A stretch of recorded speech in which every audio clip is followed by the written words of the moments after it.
guys, you got to fake it till you make it. There's no other way around it. Um, I'm just saying from my own personal experience. A lot of times you're just going to get thrown out, to the wolves, and there's not much that you can do besides using, your tools, all your resources, to the best of your ability. Um, and I'm mostly aiming this video towards the newer people, green techs, whatever. But there seems to be um, a big gap between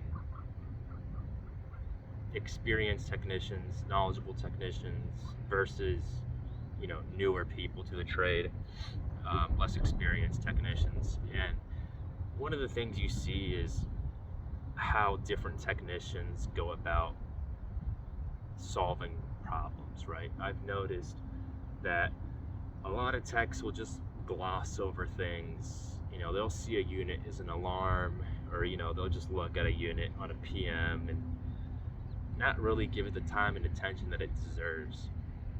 And whether that's out of ignorance or just, that they don't care, everything you do builds your character.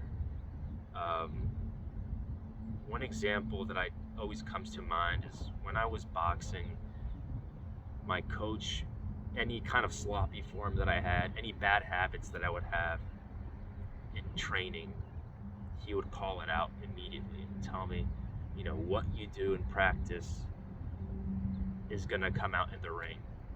So whatever laziness I have while I'm drilling, when I'm sparring, those bad habits are gonna come out. And he got down on that on me every single time. I didn't listen to him. I kept doing those bad habits. But when I sparred, I'd get the shit knocked out of me. And I realized, what he said was completely right. All the bad habits that you have, on your PMs, or when you're doing tune-ups or whatever, they catch up to you when you have these big calls, big service calls, and when they need something fixed ASAP. So you can't just simply gloss over things and think that there's no real problem now, it's working right now, or I'm looking at the unit and it's running, it looks good to me. Do you really understand what the system's supposed to be doing? Do you really understand if certain parts are working as intended? And so in order to understand the whole picture, you can't tackle it all at once. And this is where the stress, the anxiety, and the fear all come from, is you open up a system, a unit, and you don't understand what you're looking at. And so a lot of guys are scared of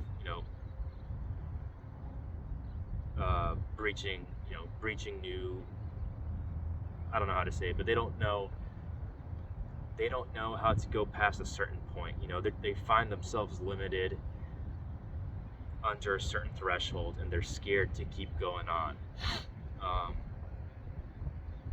They limit themselves in their knowledge, and they refuse to go past it. They refuse because they're scared of failure, essentially. And a lot of the times, I feel like a fraud. I feel like an imposter because, I really don't understand what I'm even looking at. But you gotta use the tools at your disposal in order to figure out the problem and solve it ultimately. You gotta use your, stuff like your meters, all the different manuals that come with the unit, whether you have to reach out to a coworker, a supervisor, technical support, the internet, YouTube, make your resources do the work for you,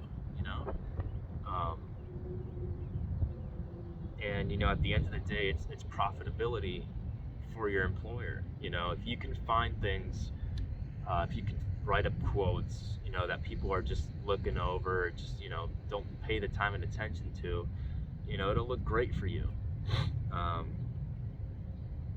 lot of the times I walk up to a unit and I simply don't understand what it does, or what it's supposed to do, but I know something's wrong with it, so I, tackle bit by bit and use the resources at my disposal and make the best decisions that I possibly can.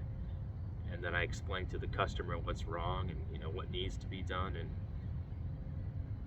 work gets quoted out. And I've never done the repair before, but still, I have to fail.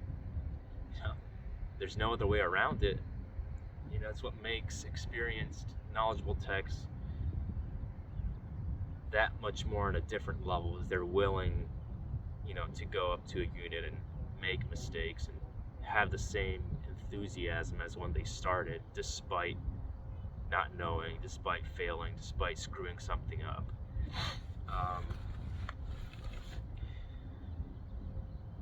So with the whole topic of the video, you're gonna feel like a fraud for a while. You're gonna feel like, why are they sending me out to this call? I don't know what's going on. I've never worked on this shit before. You're gonna feel like that for a while, and it's natural, it's normal. It's ignorance, and it's your responsibility to stay on top of it and learn and, become more knowledgeable on whatever it is that you're seeing on a daily basis. Choosing to stay in ignorance is ultimately laziness, and if that's what you want to do, that's what's gonna come your way. The energy you put out is the energy that comes back to you. So to wrap this video up, all I want to say to the new techs, the green techs, is you can have all the schooling, you can have all these certs, all these licenses, all this continuing education, but unless you put that stuff in practice with standing in front of a unit, addressing problems, all this knowledge you gain, if you can't apply it into your real life at this moment, at this time, it's not going to stay, it's not going to retain with you. And so this is why I would advise the best way to learn anything is to go straight to the source, straight to a unit, use whatever tools you got, and try to learn everything that you can. And then once the call is done, once the problem is resolved, then you can go to the books, then you can go and understand how the parts work, and everything kind of starts to make a little bit more sense. This video doesn't have to be long. I think I've covered what I wanted to. If you feel like a fraud, if you feel like an imposter, you're doing something right, eventually it'll click. That's all I got.